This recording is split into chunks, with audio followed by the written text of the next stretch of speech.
Welcome to my channel রিন্টুর রান্নাঘর। আমি আজকে আপনাদের সাথে একটা আলু পটল চিংড়ির রেসিপি শেয়ার করছি।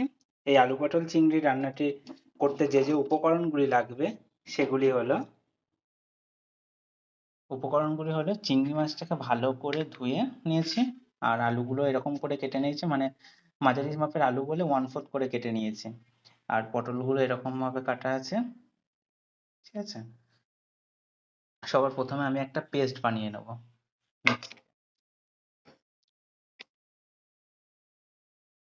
এখানে দিলাম পেঁয়াজ, দিলাম। এবার হচ্ছে টমেটো দিলাম, পরিমাণ মতো একটু আদা দিলাম,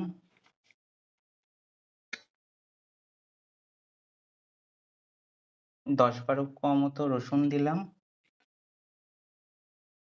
4টে লঙ্কা দিলাম। এবার এটা একটা পেস্ট বানিয়ে নেব। আর পেস্টটা বানানো হয়ে গেছে, এবার পেস্টটা একটা বাটিতে ঢেলে নেব। আমার পেস্ট রেডি হয়ে গেছে। এবারে আমি উনুনে একটা কড়াই বসিয়ে দিয়েছি, তাতে পরিমাণ মতো সর্ষের তেল দিলাম।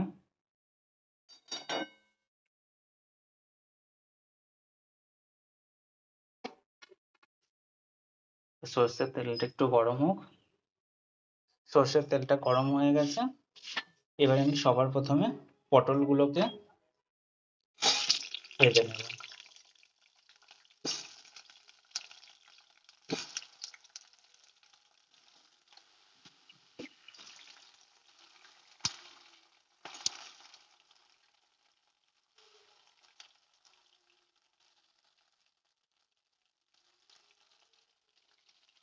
পটলটা ভাজার সময় আমি এতে একটু হলুদ গুঁড়ো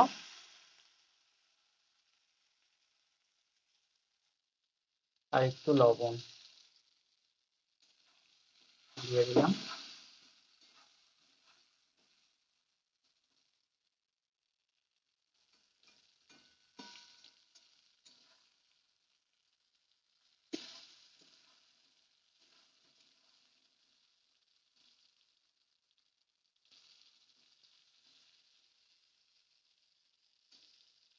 এবার পটলগুলোকে আমি ভেজে নেবো ভালো করে একটু।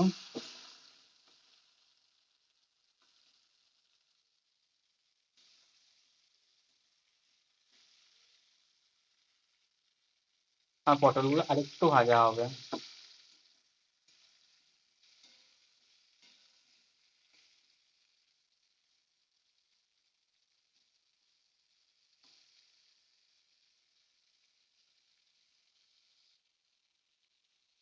পটলগুলো দেখুন আমার মোটামুটি ভাজা হয়ে গেছে। এবার আমি পটলগুলো একটা ঢাকনার সাহায্যে তুলে নেবো।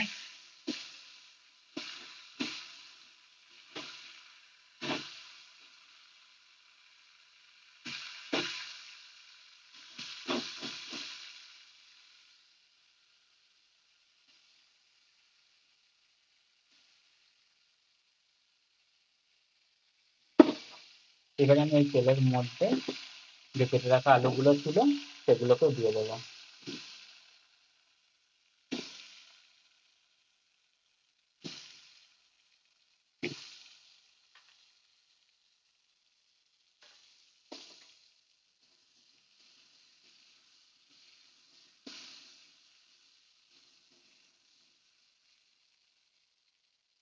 এবার আলুটার মধ্যেও আমি একটু হলুদ গুঁড়ো, একটু নুন দিয়ে দিলাম।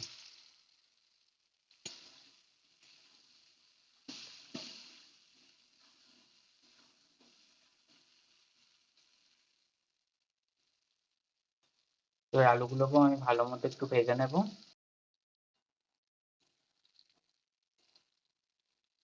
আমার আলুগুলো ভালো মতো ভাজা হয়ে গেছে। এবার আমি আলুগুলোকেও তুলে নেবো।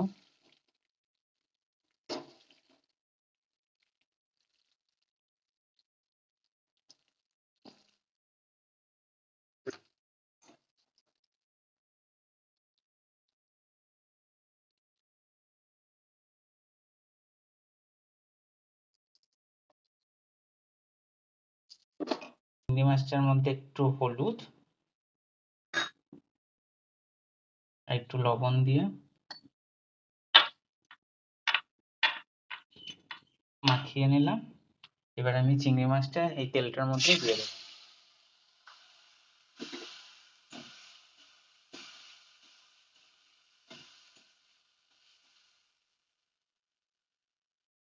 চিংড়ি মাছটা খুব বেশি ভাজার প্রয়োজন নেই, খুব বেশি ভাজা হয়ে গেলে চিংড়ি মাছটা শক্ত হয়ে যাবে। অল্প একটু চিংড়ি মাছটা শুধু ভেজে নেবো।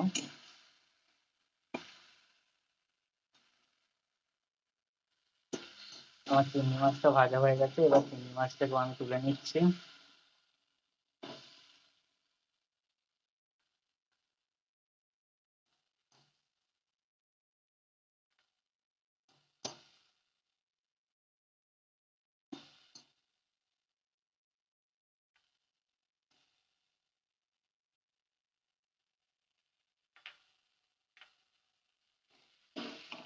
আমার কড়াইয়ে একটু তেল বেঁচে আছে, এই তেলটার মধ্যে আমি আরেকটু সর্ষের তেল অ্যাড করছি।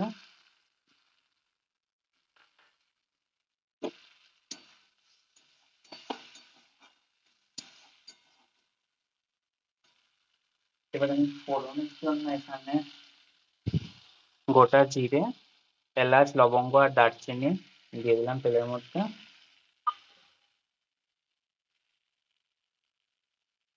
আর একটা তেজপাতা।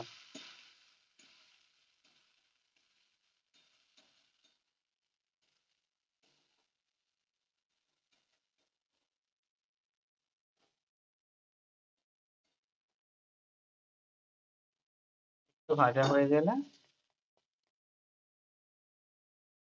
কুচিয়ে রাখা যে পেঁয়াজটা ছিল সেটা আর 3-4টে মতো চেরা কাঁচা লঙ্কা দিয়ে দিলাম।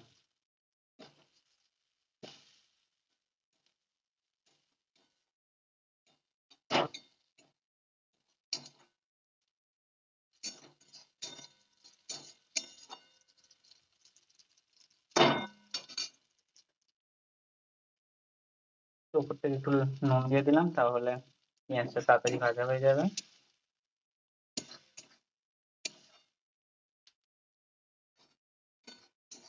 পেঁয়াজটা আমার ভাজা হয়ে গেছে, এবার আমি একটু কাশ্মীরি লঙ্কার গুঁড়ো আর হলুদ গুঁড়ো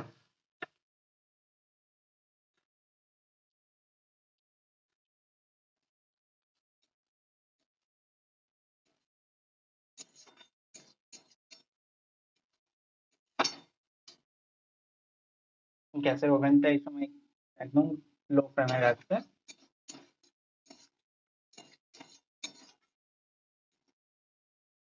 একটু ভাজা হয়ে গেলে আমি যে পেস্টটা বানিয়ে রেখেছিলাম আদা, রসুন, পেঁয়াজ আর টমেটো আর কয়েকটা কাঁচা লঙ্কার যে পেস্টটা, এই পেস্টটা এবার আমি এর মধ্যে দিয়ে দিলাম।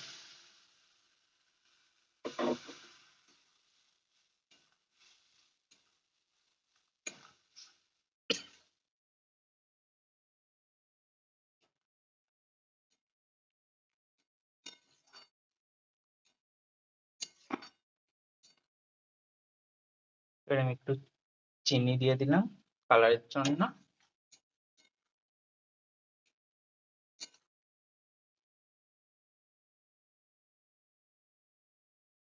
পরিমাণ মতো লবণ দিয়ে দিচ্ছি।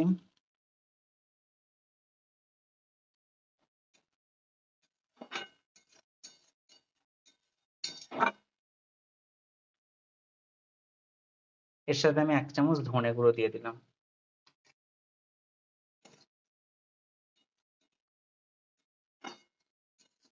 এবার মশলাটা ভালো করে কষাতে হবে, যখন যতক্ষণ না তেল ছাড়ছে ততক্ষণ মশলাটাকে ভালো করে কষাতে হবে।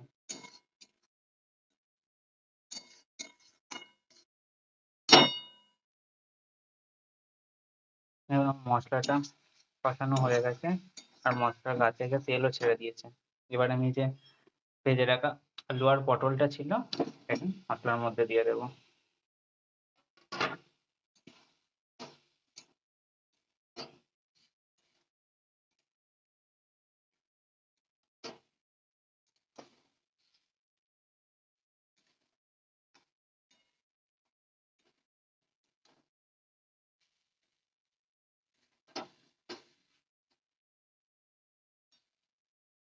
এবার এটা ভালো করে মিশিয়ে নেব।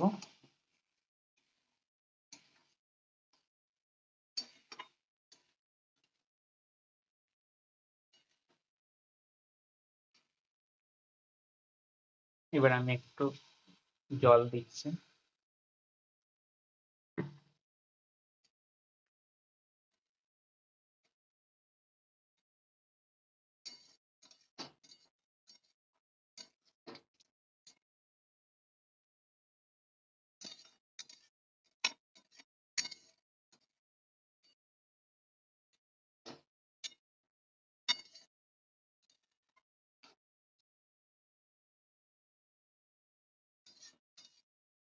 আর একটু কষানো হোক, তারপর আমি সেদ্ধ হওয়ার জন্য পরিমাণ মতো জল দেবো। এখন আমার কষানোটা মোটামুটি হয়ে গেছে, এবার আমি যে ভেজে রাখা চিংড়ি মাছটা ছিল তা আমি অ্যাড করে দিচ্ছি।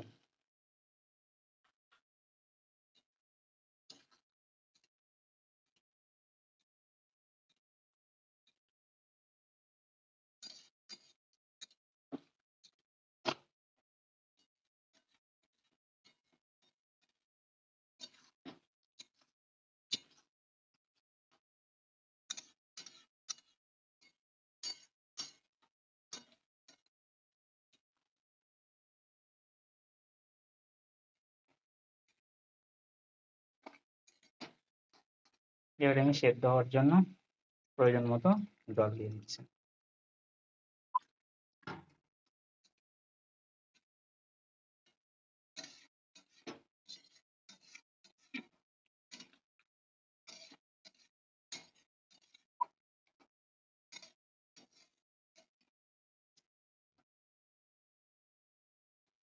মাঝে আমি দুবার ঢাকনা খুলে নেড়ে দিয়েছিলাম এবং একটু জলও অ্যাড করেছিলাম। দেখুন আমার আলুগুলো পটলগুলো কি সুন্দর সেদ্ধ হয়ে গেছে।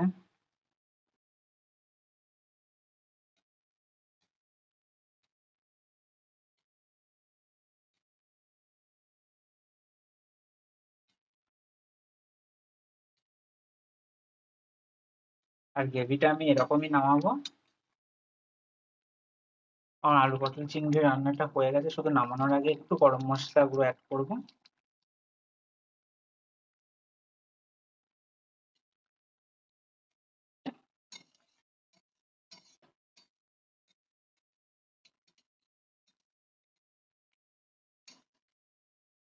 যদি তোমাদের আমার এই আলু পটল চিংড়ি রেসিপিটি ভালো লাগে তাহলে প্লিজ একটু লাইক কমেন্ট আর একটু শেয়ার করে দেবে।